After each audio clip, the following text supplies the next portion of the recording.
All right. Well, thanks, Charlene, for doing this with us. And so, our church family and my family really miss you. And so it's just good to see you here on the screen. So to start out, do you mind sharing a little bit of your testimony with us?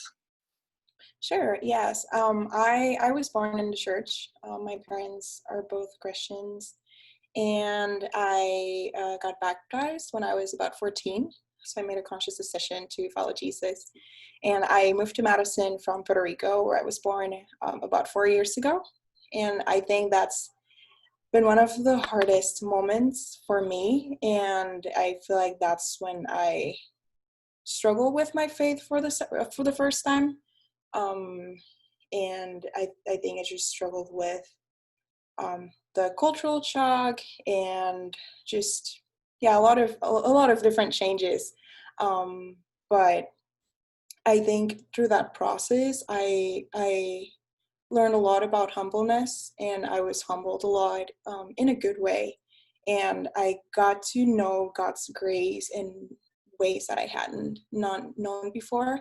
And I feel like I got to know him in a different form that I hadn't experienced before, like that God as a father that wants to have a relationship with us, no matter how far we wander or how bad we think we are.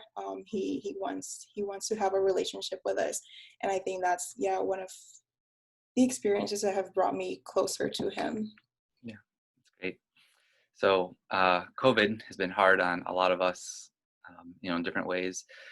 How would you say what's been the most challenging or difficult part of this process for you?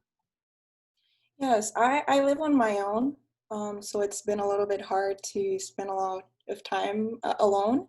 And I think it's just when I'm alone, I have a lot of time to be with my thoughts. So I think, and like sometimes those thoughts spiral, and it's hard to control those. So I think that's one of the hardest things, but also not knowing when I'm going to be able to see my family. Um, I was there for Christmas, so it hasn't been a really long time, but I go visit them every summer, and not knowing if I'm going to be able to visit them this summer has also been a little hard. Yeah. How is your family doing in Puerto Rico? My family's doing well. They've been pretty strict to regulations back home, and my family has been good at staying at home. And now they're just starting to loosen those regulations, so they're starting to be able to go out on walks because they couldn't before. So that's been good for them as well. But they're doing well. Yeah, that's great. Yeah, you have a sweet mom. I know I've met her. Very Yes. sweet lady. How about where have you seen maybe the hand of God at work amidst of the difficulty, uncertainty, and maybe some of the loneliness? Have you seen just evidence of God's grace in this time? Oh, yes, for sure. I have been receiving a lot of snail mail from different friends and members of our church as well. That's been really good, something that I didn't used to do before, but now I kind of like it. It's just makes me excited every time I receive a card in the mail, just like reading them and writing back to them. It's just a different form of being connected. It's been really good and encouraging. I receive a lot of texts every once in a while from people saying, I'm praying for you.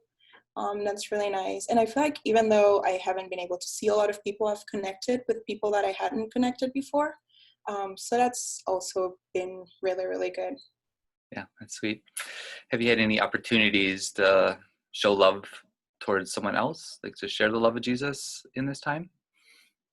Yes, I have been able to send letters to a nursing home where Justin works, and I have received letters back, but Justin's been telling me that they get really excited to get those letters, so that's been really nice. I've also gone on walks with friends, and we've gotten some really good conversations about God and Jesus, and that's been really nice too. And I've been able to take them to the grocery store because they don't have a car. So yeah, that's been really nice too. Yeah, that's awesome. Yeah, thank you for doing that. Yeah. It's a sweet ministry that I know you and others have had to the nursing home, which is really cool. How are some ways that maybe the church can be praying for you? I think praying for my patience, just trusting the Lord that He is in control of everything. I think also in this next year, I'm gonna start looking for jobs and applying. So to just, I don't know what to do and trust the Lord in the process as well. Just be open to His guidance and not just do what I want to do, but um, yeah, work according to His plan. And yeah, I think that would be good. Before we close this video, is there anything you'd like to say just to the Red Village Church family?